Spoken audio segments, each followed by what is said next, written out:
On May 2nd, 2025, 6-year-old Lily Sullivan and 4-year-old Jack Sullivan vanished in rural Nova Scotia.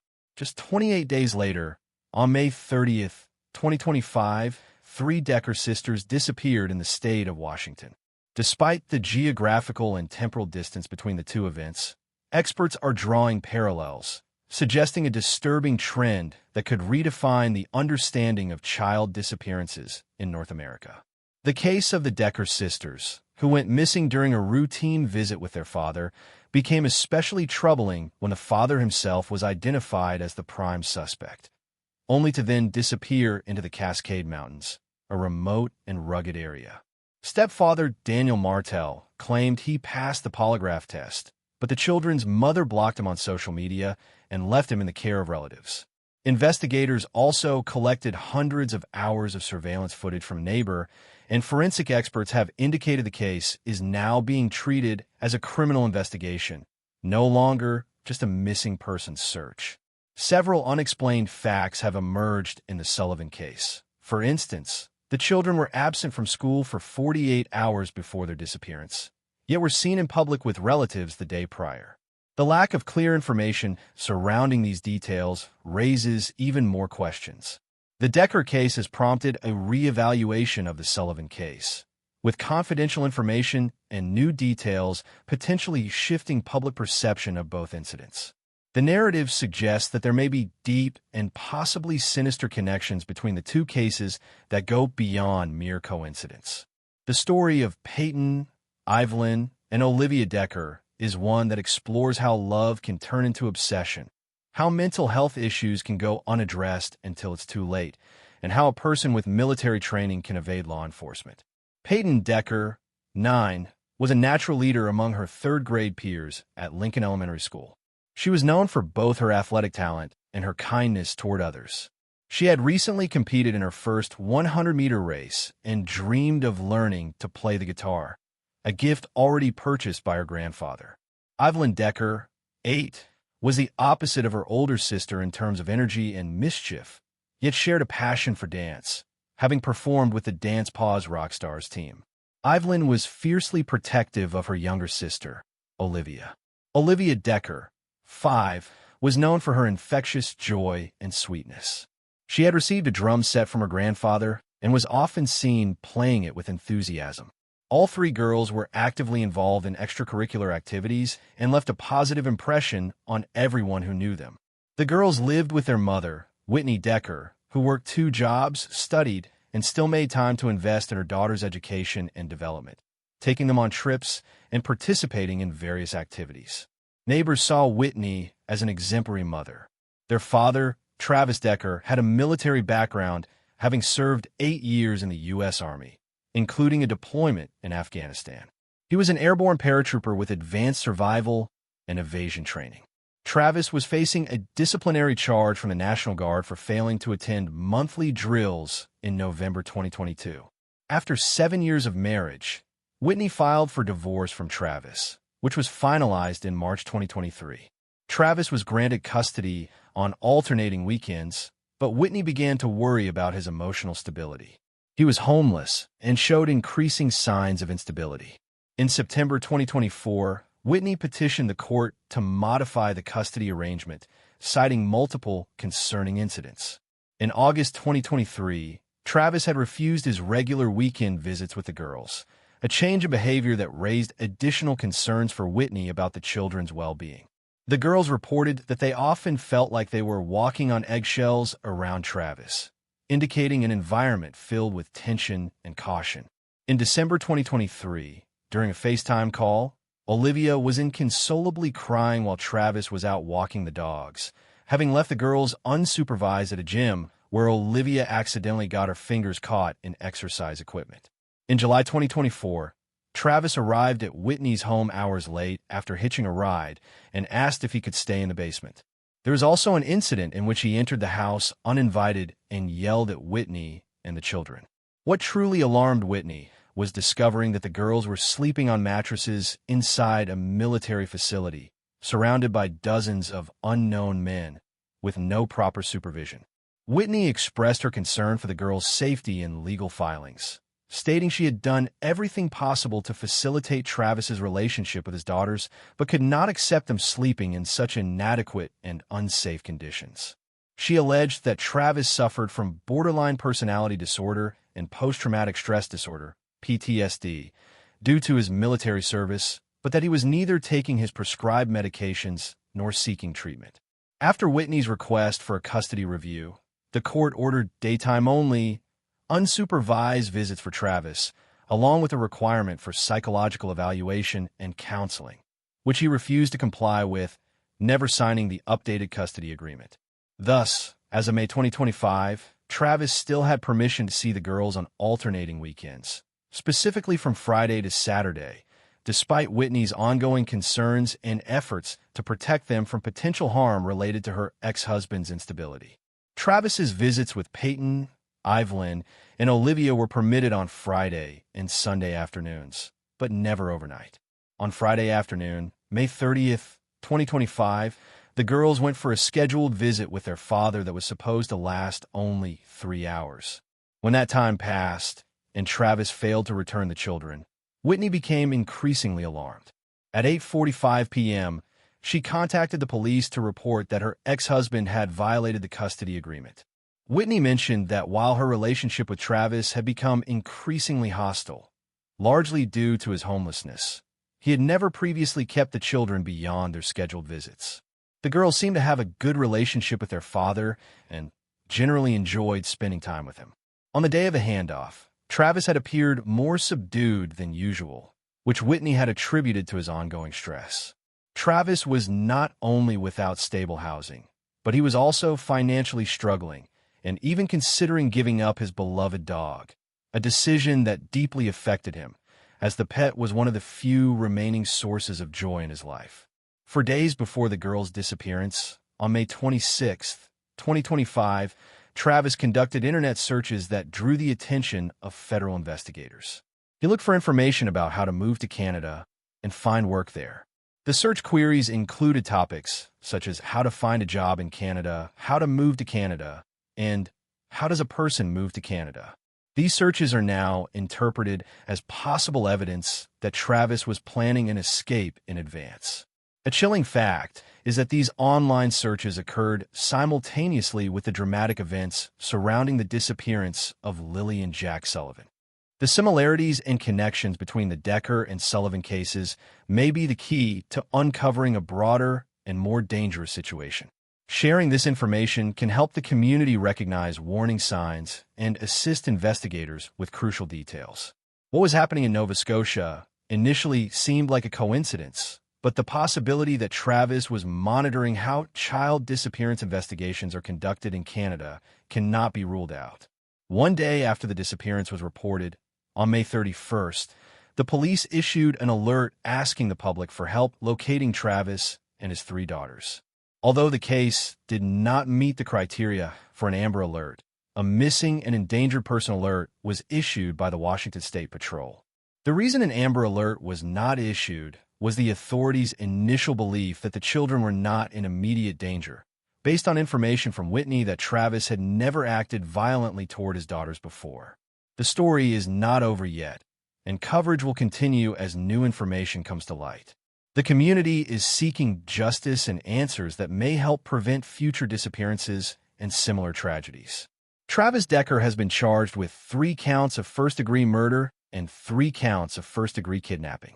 Investigations revealed that he drove to the campsite on the night of May 29th, indicating he was already in the area when he picked up his daughters the following day.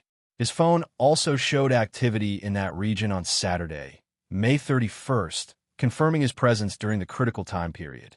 In light of these findings, SWAT teams and federal agencies, including Homeland Security and the U.S. Forest Service, raided the area and launched an intensive manhunt for Travis. He is described as a 32-year-old man, 5 feet 8 inches tall, 1.73 m, weighing 190 pounds, 86 kilograms, with black hair and brown eyes. Travis was last seen wearing a light-colored shirt and dark shorts and is considered armed and dangerous. Any information regarding his whereabouts should be reported immediately to 911. The search for Travis has expanded, with a $20,000 reward offered for information leading to his capture. Police have closed public access to popular hiking and camping areas in the mountains, areas that normally require luck to obtain a camping permit. Local authorities have advised residents and cabin owners in remote regions to keep their doors locked and exterior lights on. Travis has military training and is an experienced outdoorsman, having attended a mountain survival school, which makes the search even more difficult. His father publicly stated that Travis has lived off the grid for up to 2.5 months, raising further concerns about the complexity of the search. Governor Bob Ferguson announced the use of emergency funds and ordered support from the Washington National Guard in the search, including helicopter transport and over 100 officers from various agencies. The search operation includes tracking dogs, aerial surveillance, and wilderness patrols. The U.S. Police Service activated its Elite Manhunt program, focused on capturing violent fugitives through real-time intelligence coordination and rapid deployment of specialized teams. This program intensifies the urgent search for Travis Decker, utilizing all available resources to locate him as quickly as possible. On June 11, 2025, authorities received crucial information from a group of hikers who spotted a lone man in a remote area. He appeared unprepared for the trail and weather conditions and was actively avoiding others and potential tracking teams. Based on these reports, security forces quickly located a lone hiker seen from a helicopter, who disappeared from sight as the aircraft approached. Authorities believe they tracked Travis Decker to a mountain pass area the previous day. Investigators announced the discovery of blood samples at the campsite, one confirmed to be male and another non-human. In addition, some of Travis Decker's personal belongings were recovered in the area. On Wednesday, June 11th, during a press conference, Sheriff Mike Morrison stated that the search efforts were entering a new phase. Morrison emphasized that although the physical resources of local law enforcement were beginning to run low, the investigation was evolving and maturing, which would require a shift in search tactics.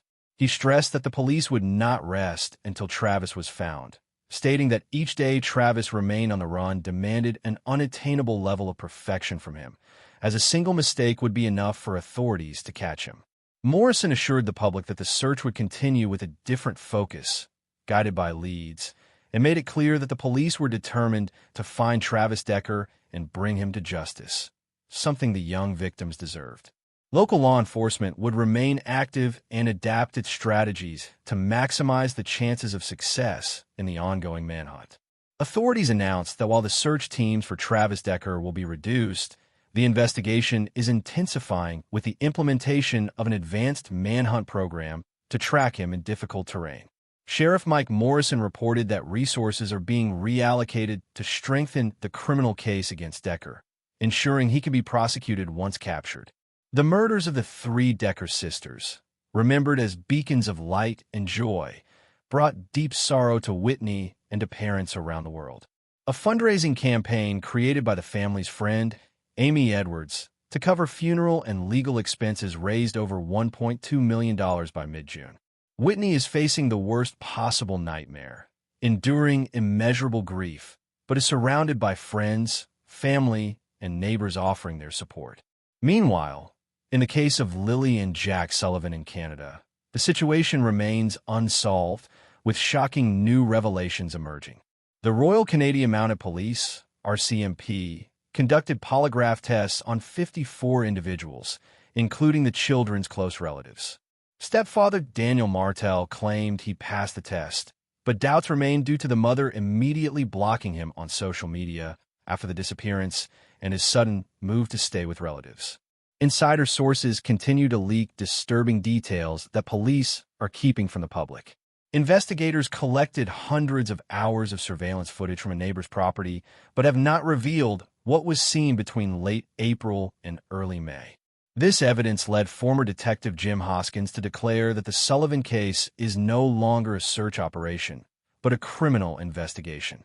Criminologists and missing persons experts are beginning to identify a troubling trend.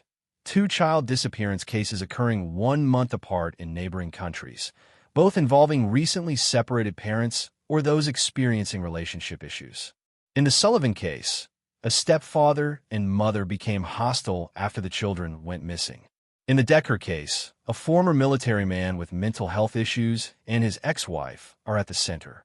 Michael Arntfield, a criminologist from Western University, commented on the Sullivan case, highlighting that many aspects don't make sense when compared to other missing children cases.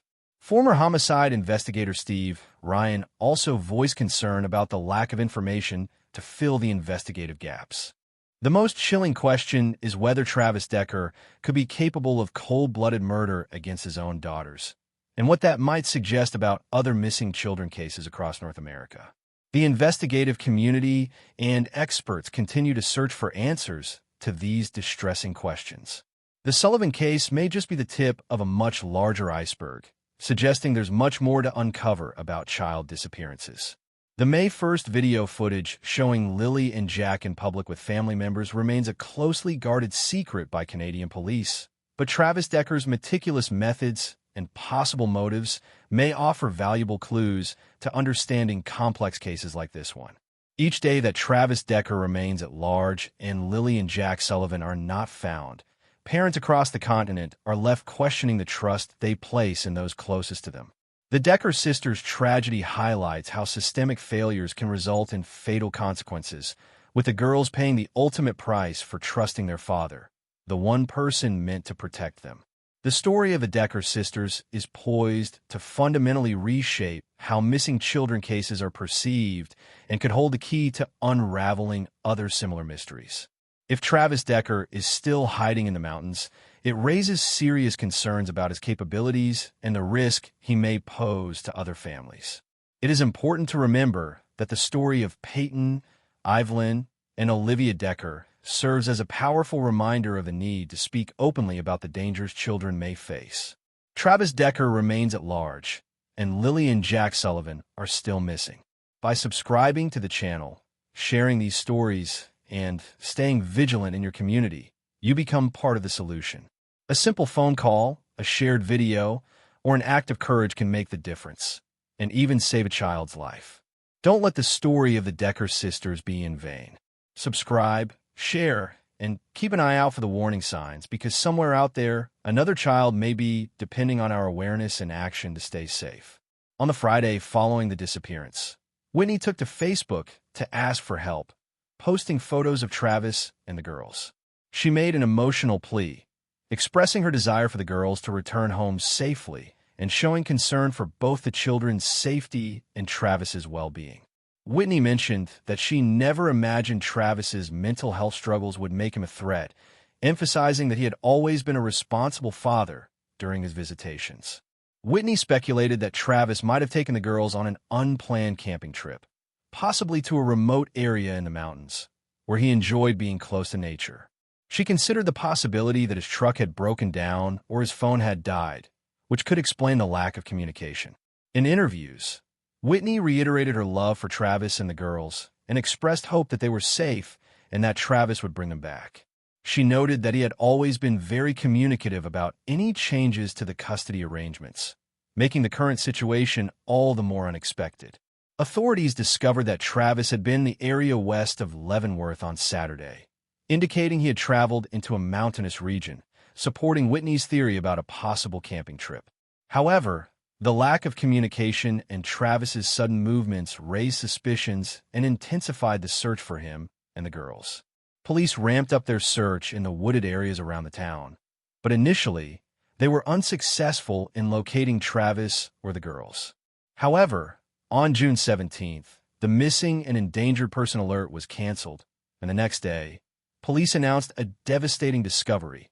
Peyton, Evelyn, and Olivia were found dead at a remote campsite approximately 18 miles west of Leavenworth.